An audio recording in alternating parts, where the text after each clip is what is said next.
الحمد لله الذي أبدع الأفلاك والأرضين والصلاة والسلام على سيد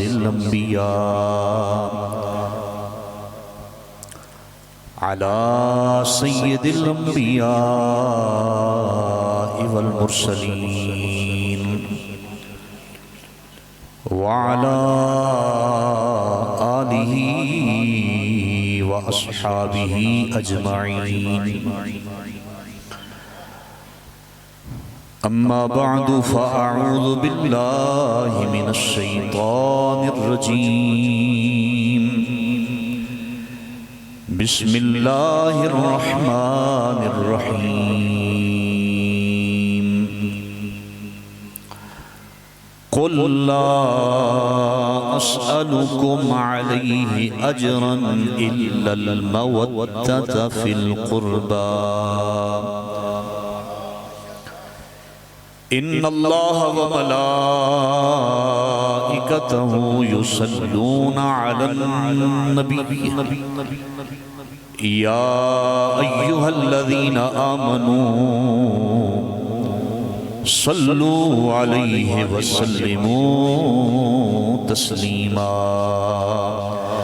اللهم صل على سيدنا ومولانا محمد وعلى آله وأصحابه أجمعين الصلاة والسلام عليك يا سيدي يا رسول الله وعلى آلك وأصحابك يا سيدي يا حبيب الله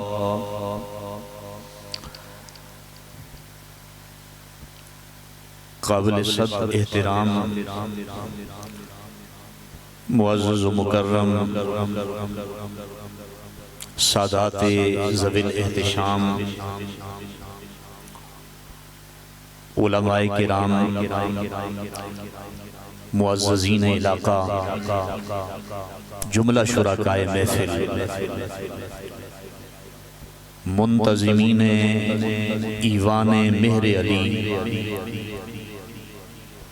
السلام علیکم ورحمۃ اللہ وبرکاتہ میں معزز نعت خوان مہمانوں سے ذرا معذرت خواہ ہوں کہ میں نے کہیں سفر پہ نکلنا ہے تو اس لیے میں نے ان کو گزارش کی کہ مجھے ذرا جلدی ٹائم مل جائے میں نے بس 4-5 حدیثیں آپ کو سنانی ہیں اس پہ 15 منٹ لگ جائیں 20 لگ جائیں بس اتنا ہی خطاب ہے لمبا چوڑا نہیں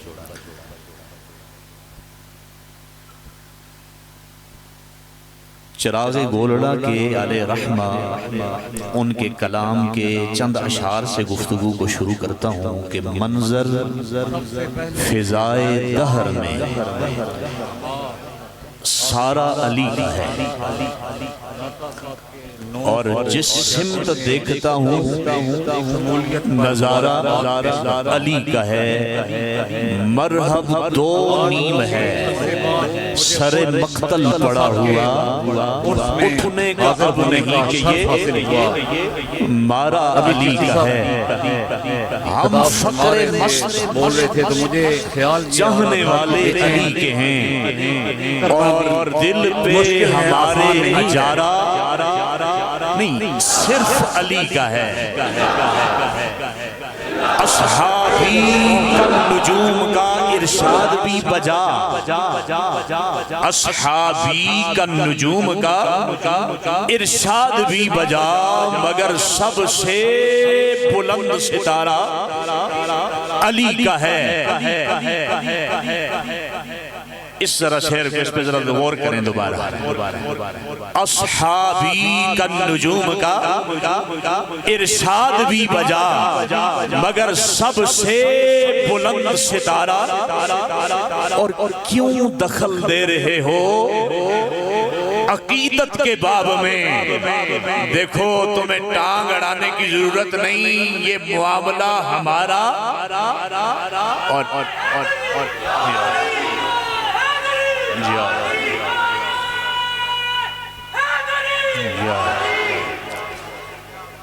میں جملہ کارکنان ایوان مہر علی کا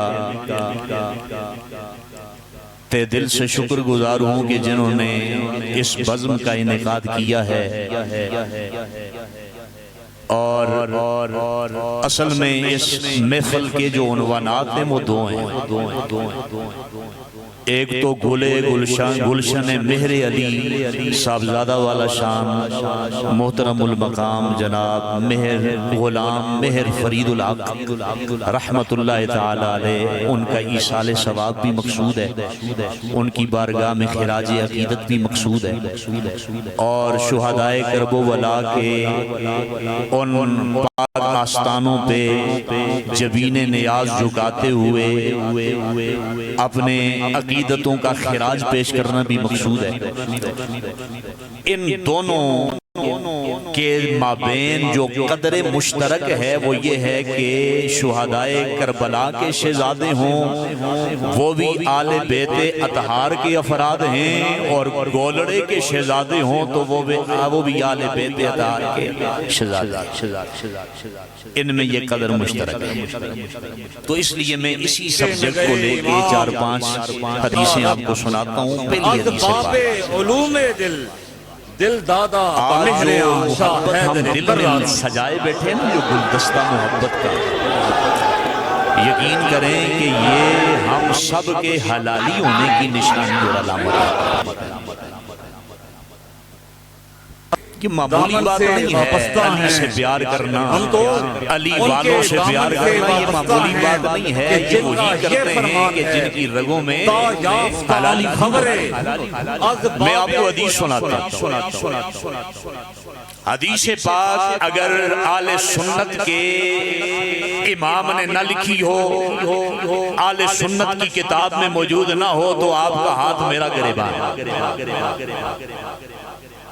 آقا دو عالم صلی اللہ علیہ وسلم نے نا صحابہ کرام کو حکم دیا، میں الفاظ بھی پڑھ لیتا ہوں۔ امر النبی صلی اللہ علیہ وسلم اصحابہ، حضور علیہ السلام نے اپنے صحابہ کرام کو جمع کیا اور ایک حکم ارشاد فرمایا۔ موقع کون سا تھا؟ یوم خیبر، یہ خیبر کا دن ہے، غزوہ خیبر کا موقع ہے۔ میرے محبوب نے فرمایا صحابہ آ جاؤ، میں تمہیں ایک بات کا حکم دینا چاہتا ہوں، ایک نصیحت کرنا چاہتا ہوں کہ تم اس طرح کرو کہ یمتحنوا اولادہم، تم جب گھر واپس جاؤ نا اس غزوے سے، تو گھر میں واپس جا کے تم نے اپنی اولادوں کا امتحان لینا ہے۔ یا رسول اللہ کس چیز کے ذریعے امتحان لیں؟ حضور نے فرمایا بحب علی، ان کے امتحان کا پرچہ حب علی ہے، محبت علی ہے۔ جب واپس جانا تو جا کر دیکھنا، چیک کرنا کہ تمہاری اولاد میرے علی سے پیار بھی کرتی ہے کہ نہیں کرتی۔ جا کے ذرا ان کا امتحان لے لینا، ذرا پرکھ لینا، جائزہ لے لینا، کیونکہ میرا علی وہ ہے لا یدعو الی الضلالہ، میرا علی کبھی بھی کسی کو گمراہی کے راستے پہ نہیں لگائے گا، ولا یمنع عن الہدی، اور نہ ہی میرا علی کبھی کسی کو ہدایت کے راستے سے، اچھے راستے سے کبھی روکے گا۔ جدھر علی ہوگا حق ادھر ہوگا، جدھر حق ہوگا ادھر علی ہوگا، نہ یہ ہدایت سے جدا ہوگا، نہ ہدایت میرے علی سے جدا ہوگی۔ واپس جب جانا تو جا کے کیا کرنا؟ تھوڑا امتحان لے لینا۔ راوی حضرت انس بن مالک ہیں، کہتے ہیں کہ جب صحابہ کرام واپس آئے نا کان الرجل یقف، یہ گرامر کا اصول ہے، جب کانا فعل مضارع پہ داخل ہو جائے نا تو وہ ماضی استمراری کا فائدہ دیتا ہے۔ مطلب یہ ہے کہ یہ جو کام ابھی بتانے والا ہوں میں، یہ ایک دفعہ نہیں ہوا، صحابہ کرام اکثر یہ کام کیا کرتے تھے، صحابہ کرام مسلسل یہ کام کیا کرتے تھے۔ کیا کام؟ کان الرجل یقف علی طریق علی، جس کو اپنی اولاد کا امتحان لینا ہوتا نا، وہ بندہ حضور علیہ السلام کے پیارے علی کے راستے پہ کھڑا ہو جاتا ہے۔ جس راستے سے علی نے گزرنا ہوتا نا، اس چوک میں، اس چوراہے میں، اس راستے میں وہ کھڑا ہو جاتا ہے۔ جب پیارے علی قریب سے گزرتے نا، اپنے پترا پکڑ کے پوچھتا کہ میرے بیٹے، یہ جو بندہ سامنے سے گزر رہا ہے، اتحب ھذا، کیا تم اس بندے سے، اس علی سے پیار کرتے ہو؟ راوی کہتے ہیں انس بن مالک، اگر تو وہ بچہ جواب دیتا کہتا نعم، کہ ہاں میرے ابا جان میں علی سے پیار کرتا ہوں، اگر تو وہ بچہ ہاں میں جواب دے دیتا، وہ اس کو سینے سے لگا لیتا، سینہ چوڑا کر کے کہتا اے بیٹے تجھے مجھ پہ فخر ہے، تیری رگوں میں حلالی خون چل رہا ہے، تو میرا ہی ہے، تیری رگوں میں میرا خون ہے۔ لیکن انس بن مالک فرماتے ہیں اگر تو وہ آگے سے یقول اللہ، اگر بچہ کہہ لیتا کہ نہیں میں علی سے پیار نہیں کرتا ہے، کون بندہ ہے انہوں نے میں جانتا بھی کوئی نہیں، ادھے نال میرا کوئی پیار نہیں، تو پھر کیا ہوتا؟ حضرت انس بن مالک فرماتے ہیں کہ طلق امہ، وہ صحابی رسول گھر واپس جاتے ہیں جا کے اپنی بیویاں طلاق دے دیتے، وَتَرَكَهُ مَعَهَا، اور وہ بچہ بھی خود متھے مار دے کہ جا اے کسی اور دا ہو سکتا ہے، اے علالی نہیں ہو سکتا۔ پتہ چلا کہ علی سے محبت یہ حلالی خون کی قلبی پہچان تھی، اور علی سے محبت حلالی خون کی آج بھی علامت ہے، اور تا صبح قیامت تک جو میرے علی سے پیار کرے گا سر فخر سے اٹھا کے سکے گا میرے رگوں میں حرامی نہیں حلالی خون جاری۔ یا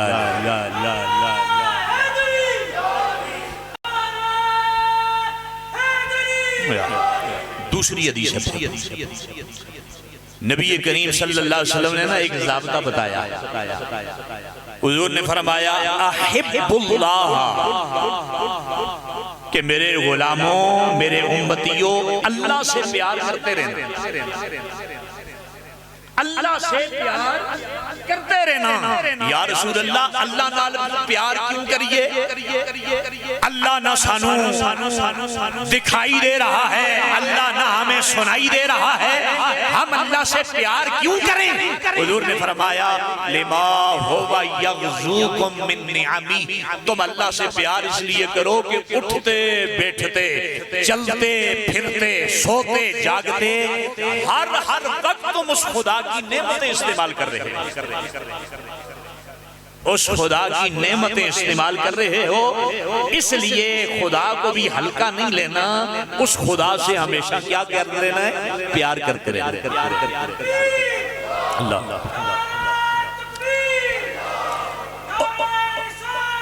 یا رسول،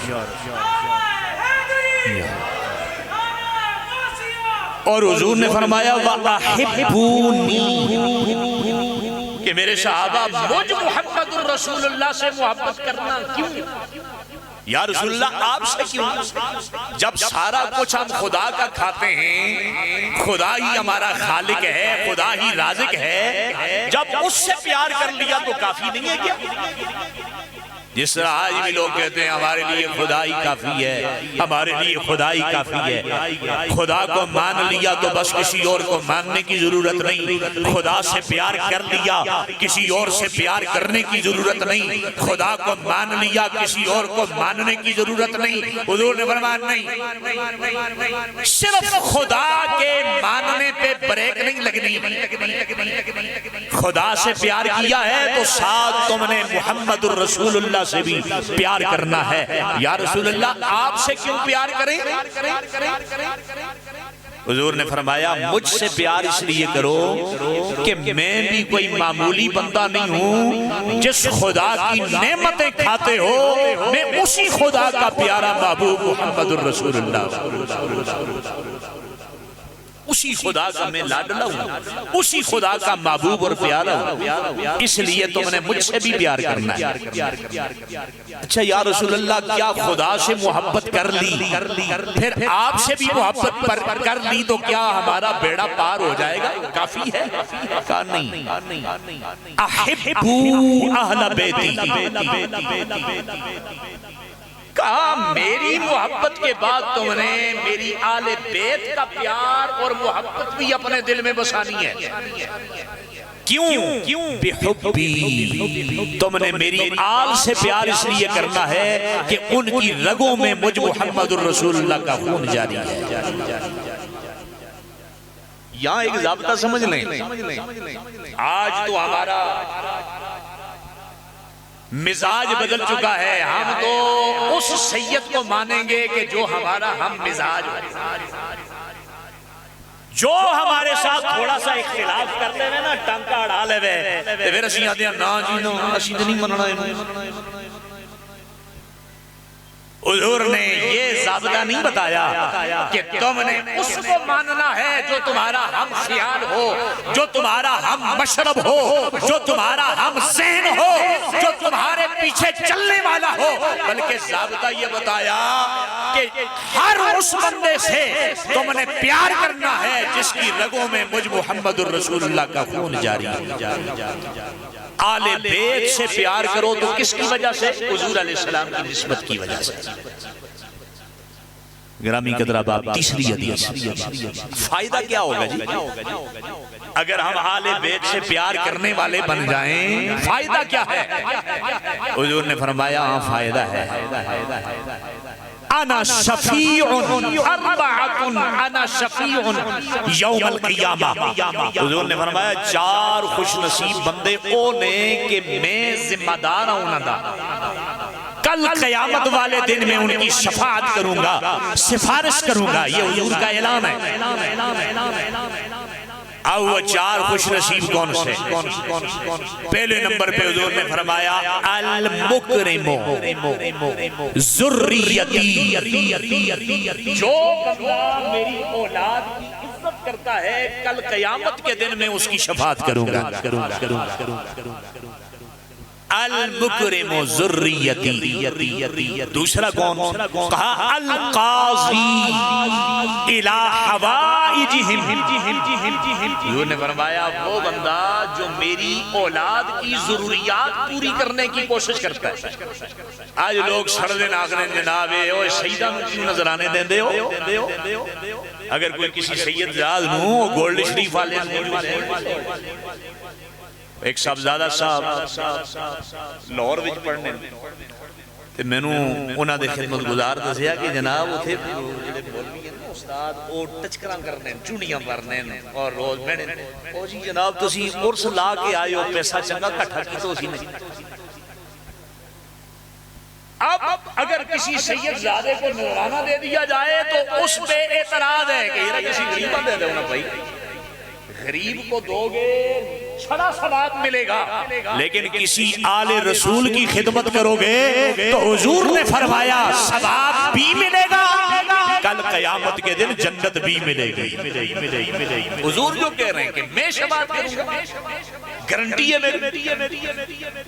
حضور علیہ السلام تیسرے نمبر پہ حضور نے فرمایا الساعی الی امورہم، اگر کوئی بندہ اپنے کام چھڑ کے سیدہ دے کم کرن لگ جاوے، آج گولڈ شریف کے خدام اور عقیدت مند اگر یہاں سے اپنے کام چھوڑ کے ادھر ہری پور ہزارہ میں گندم کاٹنے کے قابل ہوتی ہے، لیکن لوگ اپنے کام چھوڑ کے وہاں وہ لنگر خانے کی گندم کاٹ رہے ہوتے ہیں، گولڑا شریف کی زمینوں کی دیکھ بھال میں مصروف ہوتے ہیں، لوگ انہوں نے تانے دینے یہ تیری اپنی کنک پکی دی ہے تو پیرا دی کنکا کپڑا ہستے ٹرنا پہ نسنا پہ۔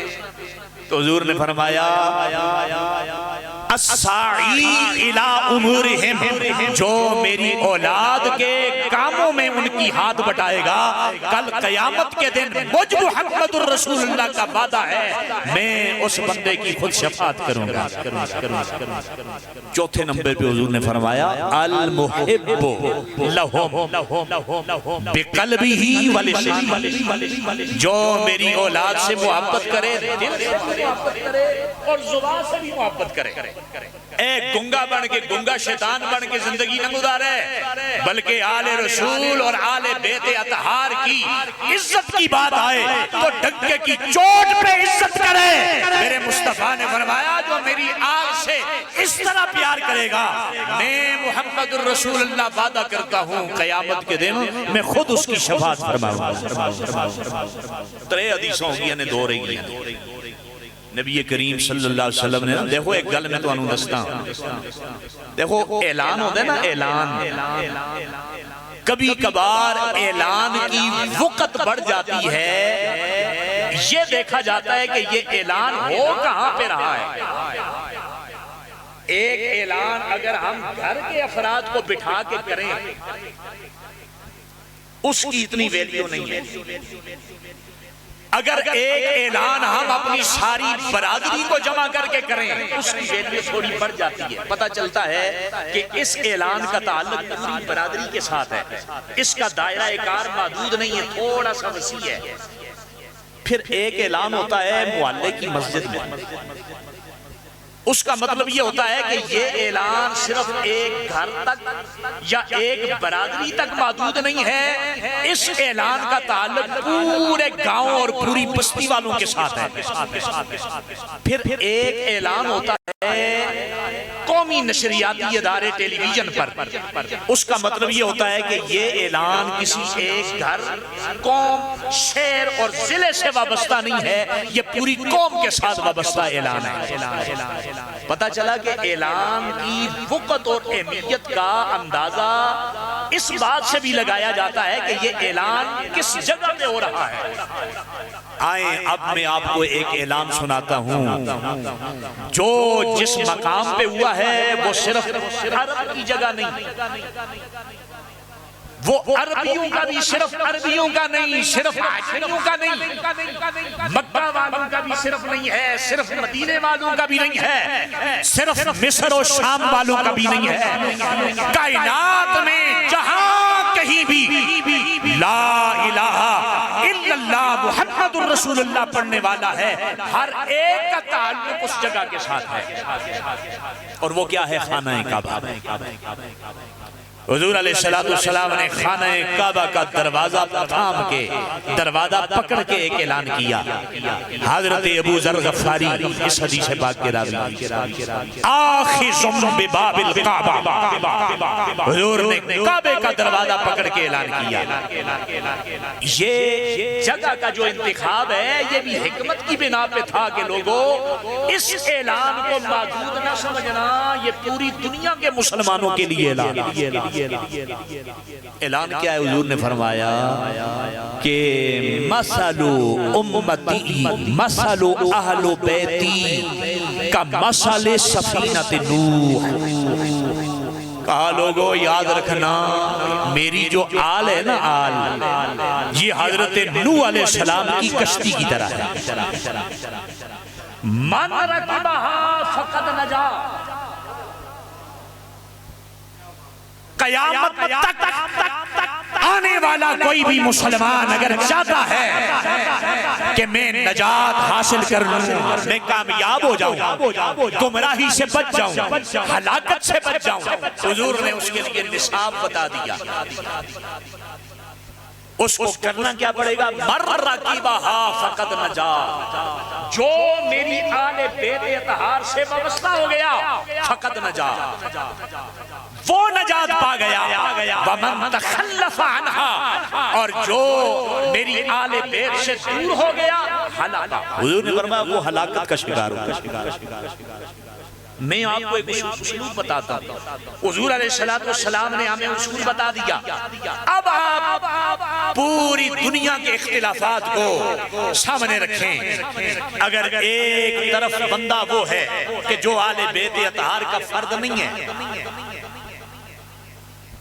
اور دوسری طرف آل بیت اطہار کے افراد کھڑے ہیں، دونوں میں اختلاف ہو گیا۔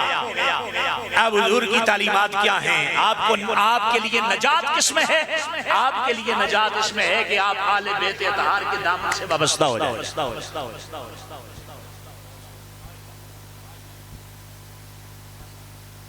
اب لوگ کہتے ہیں جی گولڑے والے بھی، یہ سادات بھی شیعہ ہو گئے، عرفان شاہ بھی شیعہ ہو گیا، منور حسین شاہ بھی شیعہ ہو گیا، فلاں سید زادہ بھی شیعہ ہو گیا، فلاں درگاہ والے سادات بھی شیعہ ہو گئے، صرف ہم سنی رہ گئے جی۔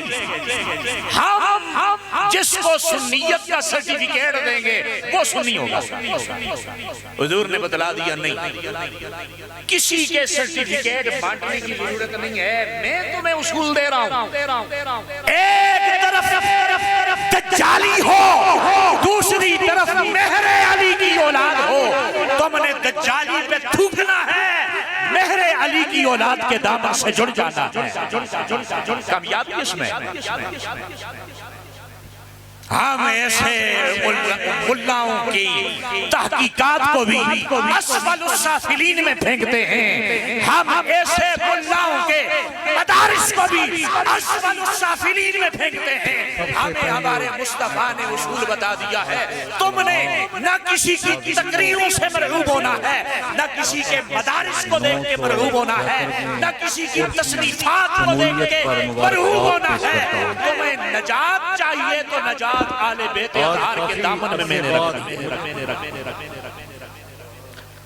آخری روایت، کریم آقا صلی اللہ علیہ وسلم نے ارشاد فرمایا، انی تارکن فیکم الثقلین، میں تم میں نا بڑی وزنی چیزیں تو تم میں چھوڑ کے جا رہا ہے۔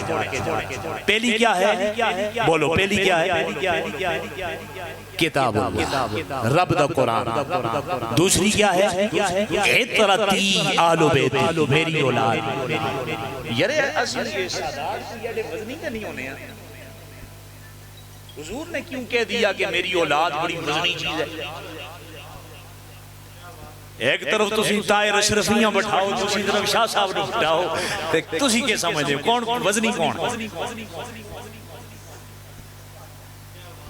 نہیں میں کسی پہ نہیں، میں ویسے جنرل بات کر رہا ہوں۔ ایک طرف ان کو بٹھائیں، دوسری طرف شاہ صاحب، اناجے 3-4 سادات بٹھا دو، پھر بھی برابری کوئی نہیں۔ تو پھر حضور نے کیوں فرمایا کہ میری آل بڑی وزنی چیز ہے؟ مطلب یہ ہے کہ آل نال چلنا کوئی سوکھا کام نہیں۔ آل نال چلنا سوکھا کام ہوتا نا تے وہ کوفی کدے بھی چھڑ کے کن موڑ کے نہ نسنے۔